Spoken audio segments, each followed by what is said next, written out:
আসসালামু আলাইকুম এভরিওয়ান। আজকে ছোট একটা ব্লগ শেয়ার করব সকালে।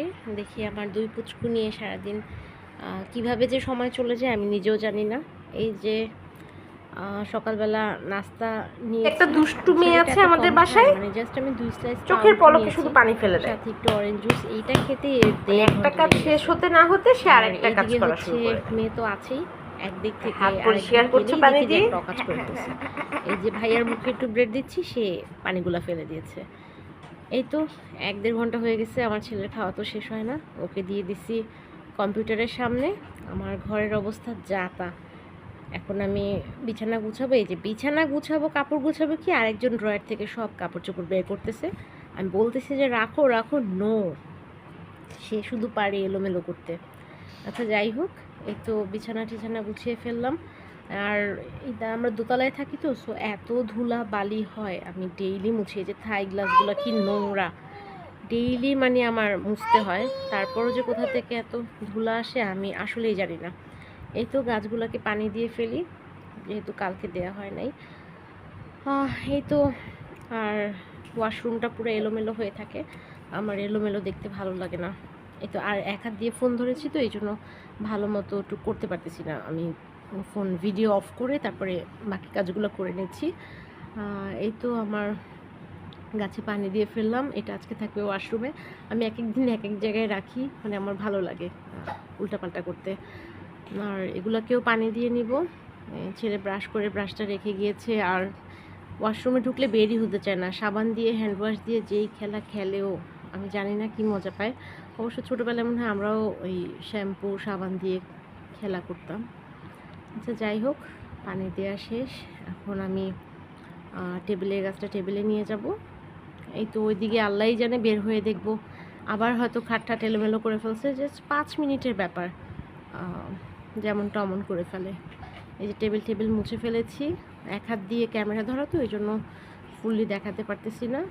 মোবাইলটা পজ দিয়ে বন্ধ করে তারপরে আমি ভালো মতো ক্লিন করে নিচ্ছি। আর এখানে হচ্ছে ছেলের জন্য পানি রাখি সব সময়, পড়াশোনা করার সময় গলা শুকিয়ে আসলে যাতে খেতে পারে। এই তো আমার রুম গুছানো শেষ, কাপড় চোপড় গুছানো শেষ। অবশ্য কিছুক্ষণ পর বারান্দা থেকে শুকনো কাপড়গুলো আবার নিয়ে আসতে হবে, খালা কাপড় ধুয়ে মেলে দিবে। তো আপাততর জন্য আর কি শেষ। এখন চলে যাব হচ্ছে ড্রয়িং রুমে, কারণ আমার মেয়ে রান্নাঘরের জিনিসপাতি এনে drawing room, dining room, bedroom, মানে আমাদের কোনো আলাদা রুম নাই, সব হচ্ছে ওর খেলনা, সব কিছু ছিটিয়ে রাখার রুম। আর এটা হচ্ছে আমি সোফাটা মুছে নিচ্ছি। ওই তো বললাম এক হাতে ক্যামেরা ধরা তো এই জন্য ভালো মতো করতে পারছি না, আমি ক্যামেরা অফ করে বাকি আবার করে নিচ্ছি। আর এই যে বাইরে অনেক সুন্দর রোদ, আজকে বৃষ্টি নাই। এই কয়দিন ধরে বৃষ্টি বৃষ্টি দেখতে দেখতে স্যাঁতস্যাঁতে আমার আসলে ভালো লাগে না। আর ওরা সোফায় লাফালাফি করে, সোফার কভারটা পুরা উঠিয়ে ফেলে আর বালু বালু হয়ে থাকে। এই তো আমি ক্লিন করে নিলাম ভালো মতো ঝেড়ে। যেহেতু এক হাতে ফোন এই জন্য আমি ওইভাবে দেখাতে পারছি না, আর আমি ক্যামেরার সামনে আসতেও চাই না। আমার ইদানিং একটু ক্লিপস নিতে ভালো লাগে। সবাই অনেক সুন্দর করে নেয়, আমি অত সুন্দর করে গুছিয়ে পারি না, করি কিন্তু ক্যামেরা ধরতে মনে থাকে না, অথবা ওদের নিয়ে হয় না। যেমন এই যে আমি এগুলো করছি, আমার পিছে কিন্তু আমার ২ জন তিরিং বিরিং করছে, সো ওদের নিয়ে আমার সব কিছু করতে হয়। এখন দেখলাম, জি বাবা, হ্যাঁ, যে আমার মেয়ের সাথে ভয়েস দিচ্ছে। আর বুয়াকে ১০০ বার বলি যে ঝাড়ু দেওয়ার আগে এটা একটুখানি বাড়ি দিয়ে নেবেন, কিন্তু না, তারা তো আর করবে না, তাদের ২ মিনিটের ভিতরে কাজ শেষ হয়ে যায়। এই যে আমি এখন সোফা গুছাতে আসছি, দেখি ধুলা পড়ে মানে জাত অবস্থা। আর এটা হচ্ছে আমার পুরান বিছানার চাদরের কভার, এটা আমি শুকনা মোছামাছিতে কাজে লাগাই। স্যাঁতস্যাঁতেটা আমার ভালো লাগে না। এই তো আমি জায়গার জিনিস গুছিয়ে রাখছি, বাট 10 মিনিটস পর যদি কেউ আসে দেখবে যে এলাও সেগুলো, কজ আমার 2টা বেবি এলোমেলো করে ফেলে। আর গ্লাসগুলোতেও এত ধুলা জমেছে, মানে চিটচিটা হয়ে যাচ্ছে। সো এগুলো একটুখানি ক্লিন করে নিচ্ছি। আর আমার মেয়ে আমার পিছু লেগেছে কেন, ও স্প্রে বোতলটা নিবে, কারণ ওই স্প্রেটা করতে পছন্দ করে, কিন্তু আমি দিব না দেখে সরিয়ে সরিয়ে রাখছি। এই তো দুজন ঘুরতেছে কখন স্প্রেটা আমি রাখবো। আর যখন আমি গ্লাস পরিষ্কার করি মানে সবসময় করা হয় না, 3-4 দিন পর পর বা সপ্তাহে 2 বার এরকম করা হয়।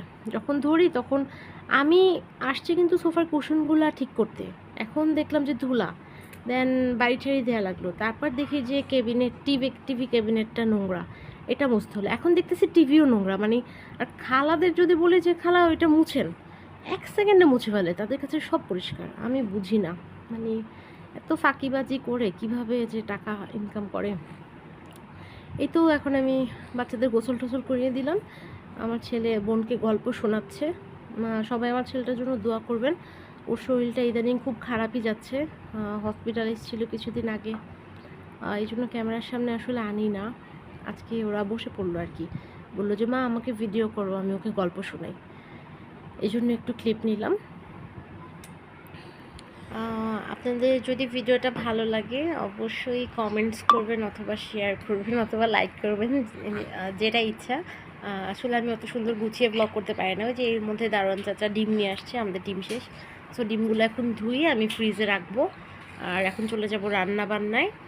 আজকে খুবই সিম্পল রান্না, ডাল, দেন হচ্ছে ঢেঁড়স ভাজি, আর সাথে হচ্ছে মুরগির মাংসটা চুলায় আছে।